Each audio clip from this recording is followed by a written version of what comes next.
Hello everyone, how are you all? Welcome back to economics class 11th. In the previous lectures, we were doing the consumer's equilibrium through indifference curve analysis. And till now, we have completed many of its aspects, like we have completed what is indifference curve, its various properties, how to make its schedule, how to make its diagram. We have also learnt about the budget line or price line and its shifting. And this is the last topic of our chapter. Now we are going to learn about the state or the position of consumer equilibrium through indifference curve analysis. Let's see the meaning of consumer's equilibrium first.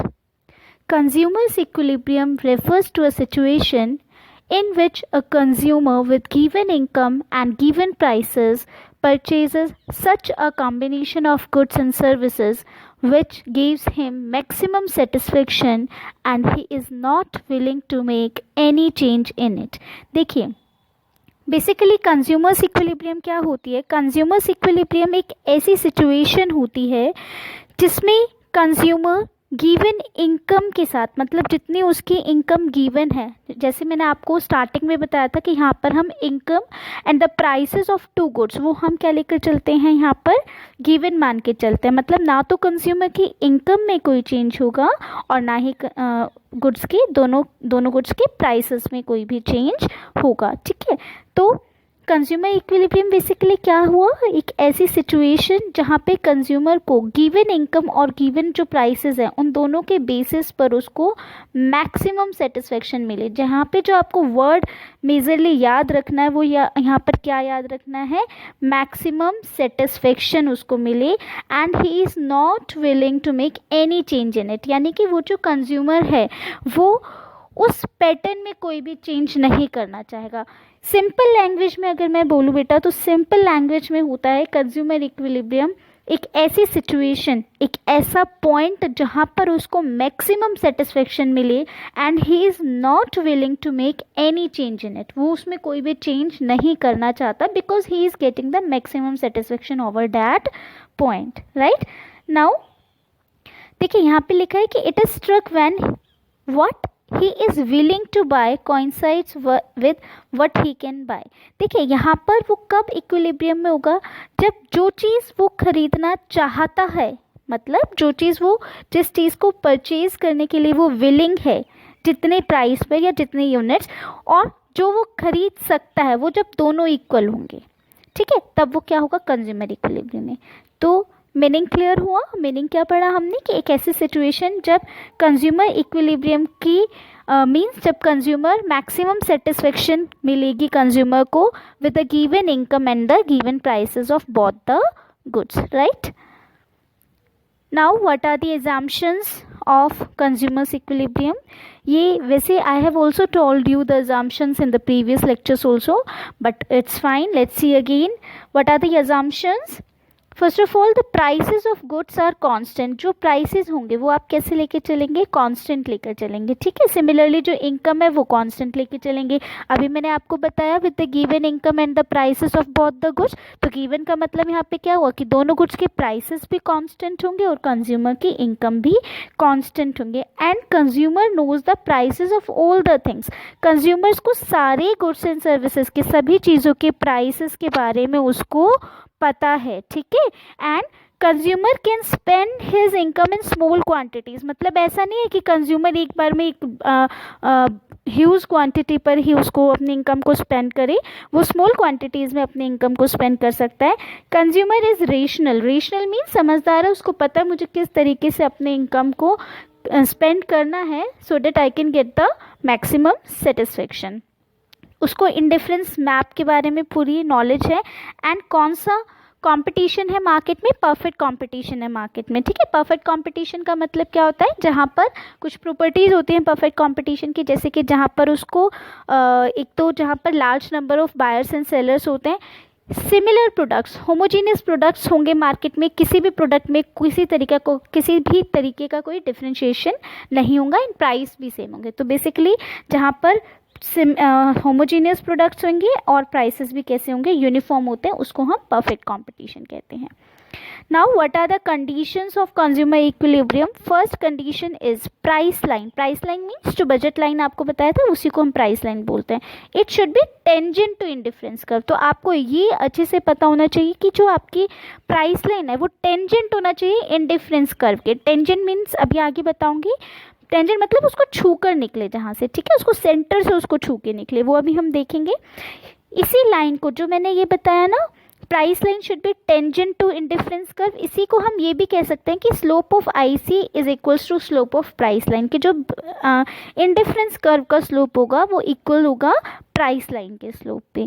अब IC का slope आप कैसे निकालते हो, M R S X Y, M R S means marginal rate of substitution, ठीक है, is equals to price line का slope कैसे निकालते हो, P X upon P Y, price of X upon price of Y commodity. ये मैं आपको last videos में बता चुकी हूँ. तो ये आपको ये पहली कंडीशन बनती है बेटा. What is the first condition, price line should be tangent to indifference curve. Tangent means हम इसको दूसरे तरीके से भी लिख सकते हैं कि slope of IC is equals to slope of price line, ठीक है. आईसी का स्लोप आप कैसे निकालते हो, M R S X Y, और प्राइस लाइन का स्लोप आप कैसे निकालते हो, पी एक्स अपॉन में पी वाई. तो आप ये भी कह सकते हैं M R S X Y is equal to P X upon P Y, जहाँ पर होगा वहाँ पर आपका कंज्यूमर इक्विलिब्रियम होगा. लेकिन सिर्फ वन कंडीशन नहीं, यहाँ पर टू कंडीशंस फुलफिल करनी होगी एक कंज्यूमर को इक्विलिब्रियम में होने के लिए. सेकंड कंडीशन क्या है, indifference curve must be convex to the point of origin, कि जो इंडिफरेंस कर्व है वो पॉइंट ऑफ ओरिजिन के कॉन्वेक्स होना चाहिए. कन्वेक्स मतलब अभी एक जो ऐसी शेप बनती है इसको हम कन्वेक्स बोलते हैं. अभी वैसे हम पढ़ेंगे ये, मैं आपको बताऊंगी. तो फिलहाल के लिए आपको सिर्फ ये टू कंडीशंस अपने माइंड में रखनी है, जहाँ पर प्राइस लाइन टेंजेंट होगी इंडिफरेंस कर्व के, एंड सेकेंड वन इज जहाँ पर इंडिफरेंस कर्व जो होगा वो कन्वेक्स शेप का होना चाहिए, ठीक है. नाउ कंडीशन नंबर वन अभी बताई थी. कंडीशन नंबर वन क्या थी कि budget line should be tangent to the indifference curve. जो बजट लाइन है वो इंडिफरेंस कर्व के टेंजेंट होनी चाहिए, ठीक है. अब हल्का सा एक बार मैं आपको यहाँ पे बता देती हूँ. देखिए जैसे हमारा ये आपका मान लो यहाँ पे हमने x गुड लिया, यहाँ पर हमने y गुड लिया, ठीक है. ये आपकी क्या बन गई बेटा, ये आपकी बजट लाइन बन गई, ठीक है. तो यहाँ से जब ये कर्व जाएगा तो ये इसको इस तरीके से, यहाँ आप देख रहे हैं ये यहाँ से इसको छू के जा रहा है, ये वाला जो पॉइंट है ये यहाँ से इसको छू के जा रहा है, तो इसी को कहते हैं टेंजेंट होना, ठीक है. अभी हम देखते हैं क्या होगा. देखो अब ये आपके पास एक ये दे रखा है, ये आप देख रहे हैं, ये आपको एक ग्राफ गिवन है बेटा. यहाँ पर देखिए क्या है, इक्विलिब्रियम किस पॉइंट पे होगा, equilibrium occurs at point C. कहाँ पर अकर हुआ, इस पॉइंट पर, इस सी पॉइंट पर आपका इक्विलिब्रियम अकर हुआ when the consumer selects combination which reaches the highest attainable indifference curve. अब यहाँ पर आप एक चीज़ देखिए, यहाँ पर कुछ पहले टर्म्स लिखी हुई हैं, हम वो देखते हैं. पहले तो आप देखिए एक्स एक्सेस पे आपने यहाँ पे क्या ले रखा है, एप्पल्स ले रखे हैं आपने एक्स एक्सेस पे, आपने ऑरेंजेस कौन सी एक्सेस पे ले रखे हैं, वाई एक्सेस पे ले रखे हैं, ठीक है. उसके बाद देखिए यहाँ येलो पोर्शन में आप देखिए अटेनेबल ले रखा है. तो ये मैंने आपको लास्ट लेक्चर में बताया था, अटेनेबल मीन्स कोई भी कॉम्बिनेशन जो ए बी बजट लाइन है इसके ऊपर या इसके अंदर वाले जो कॉम्बिनेशंस होंगे जो आपका येलो कलर से शेडेड है, that are the attainable combination. और इसके बाहर जो भी होंगे, यानी कि जो आप बजट लाइन देख रहे हैं ना ए बी, इसके बाहर यहाँ कोई भी कॉम्बिनेशन आएंगे, वो कौन से कॉम्बिनेशंस होंगे, आपके अनअटेनेबल होंगे. कौन से कॉम्बिनेशंस होंगे, वो आपके अनअटेनेबल कॉम्बिनेशंस होंगे. सो बजट लाइन के अंदर वाले अटेनेबल होंगे और बजट लाइन के बाहर वाले अनअटेनेबल कॉम्बिनेशंस होंगे. अब जो हमारी फर्स्ट कंडीशन थी वो क्या थी कि जो आपका इंडिफरेंस कर्व है वो टेंजेंट होना चाहिए बजट लाइन के, ठीक है. तो देखो कहाँ पर टेंजेंट होगा, जो आप सी पॉइंट देख रहे हैं ये वाला जो आप सी पॉइंट देख रहे हैं ना बेटा, यहाँ पे वो टेंजेंट होगा, क्योंकि आप देख रहे हैं ये बिल्कुल जो कर्व है वो आपकी बजट लाइन को छू करके निकल रहा है, यहाँ से छू के निकल रहा है ना ये. तो ये आपका क्या होगा, सी पॉइंट पर जो एक कंज्यूमर होगा वो इक्विलिब्रियम में होगा. कौन से कर्व पे, ये IC2, कोई भी कर्व ले लीजिए वैसे तो, ठीक है. लेकिन आप ना वो IC3 पर इक्विलिब्रियम में होगा ना वो इन दोनों पे. क्यों नहीं होगा, अगर मैं बात करूं इन दोनों कर्व के IC3 और IC4 की, तो इन दोनों पे नहीं होगा. क्यों नहीं होगा इन दोनों पे, क्योंकि वो उसके टेंजेंट नहीं है, छू के कहाँ से निकल रहा है, सी पॉइंट से ही छू के निकल रहा है ना, तो इस सी पॉइंट पे वो इक्विलिब्रियम में होगा। तो at equilibrium point C we would have slope of indifference, जहाँ पे टेंजेंट का मतलब क्या है कि slope of I C equals to किसके होगा, स्लोप ऑफ बजट लाइन के। स्लोप ऑफ आई सी क्या होता है, M R S X Y, and slope of budget line क्या होता है, P X upon P Y. ठीक है, फर्स्ट कंडीशन क्लियर है। सेकेंड कंडीशन क्या होती है, कि जो आपका इंडिफरेंस कर्व है वो क्या होना चाहिए, कन्वेक्स टू द ऑरिजिन होने चाहिए। ठीक है, अब देखो जो यहाँ पर आपको ये वाली शेप गिवन है ना, ये वाली, ये देखो आईसी की यहाँ पे इस तरीके की शेप गिवन है। ठीक है, जबकि आईसी की शेप ऐसी होती है, राइट, आईसी की ऐसी होती है ना, गिवन ऐसी है, तो ये इस पॉइंट पे क्या है, आपका कंज्यूमर इक्विलिब्रियम में नहीं होगा। Combination E can not be equilibrium point because MRS will be increasing, क्योंकि आप याद रखना कन्वेक्स शेप में हमेशा एमआरएस डिक्रीजिंग होने चाहिए। जब एमआरएस इंक्रीजिंग होगा तो वो आपकी कन्वेक्स शेप नहीं रहती। ठीक है, तो अब एक बार ये देख लीजिए कहाँ पर होगा, इस, ये आप देख रहे हैं ई पॉइंट देख पा रहे हैं, यहाँ पर कंज्यूमर इक्विलिब्रियम में होगा। ठीक है, क्योंकि यहाँ पर क्या है, वो कन्वेक्स शेप का है, राइट।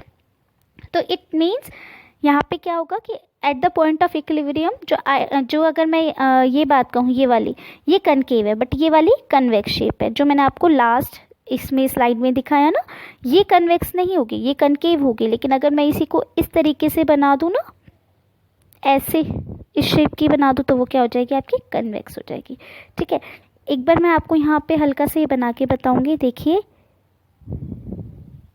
ये आपका ग्राफ बना। ठीक है, सपोज यहाँ पर आपने एक्स गुड दिखाया, यहाँ पर आपने वाई गुड दिखाया। ठीक है, ये आपकी क्या बन गई बेटा, बजट लाइन बन गई। ठीक, अब आपको क्या बनाना है, इंडिफरेंस कर्व बनाना है, ये वाला, ये आपका क्या बन गया, आईसी कर्व बन गया, यानी इंडिफरेंस कर्व बन गया।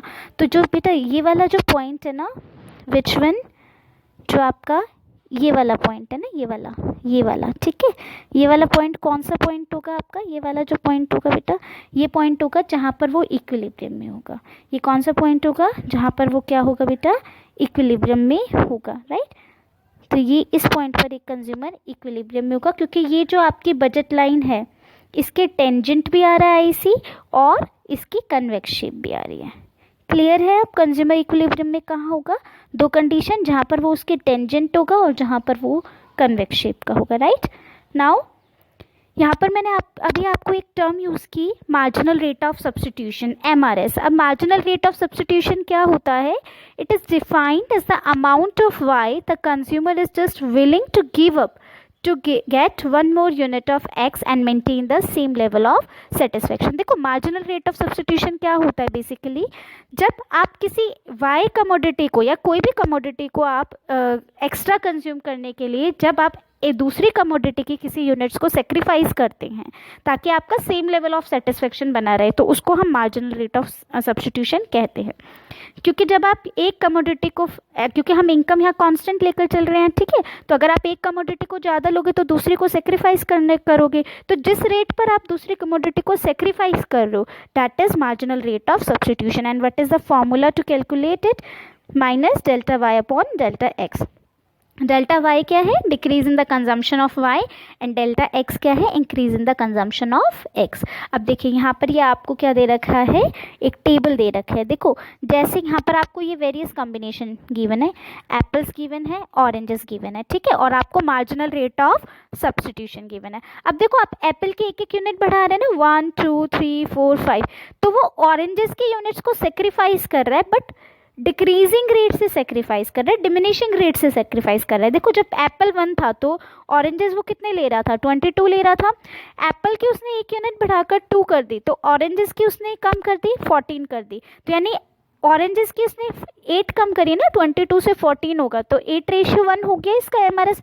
फिर एप्पल की उसने एक और यूनिट बढ़ाई, तो ऑरेंजेस की उसने और कम कर दी, 14 से 10 कर दी, तो 4:1 हो गया। फिर एप्पल की एक और इंक्रीज करी, ऑरेंजेस की फिर उसने कम कर दी, 8 कर दी, 10 से 8 कर दी, तो 2 कम किया, तो 2:1 हो गया। एप्पल की फिर 1 यूनिट बढ़ाई, ऑरेंजेस की फिर और कम कर दी, तो कितना आ गया 8 से 7 1:1 हो गया। तो आप क्या देख रहे हैं, जो आपका MRS है वो डिक्रीज होता जा रहा है, 8:1, 4:1, 2:1, 1:1, ठीक है, तो ये डिक्रीज होता जा रहा है।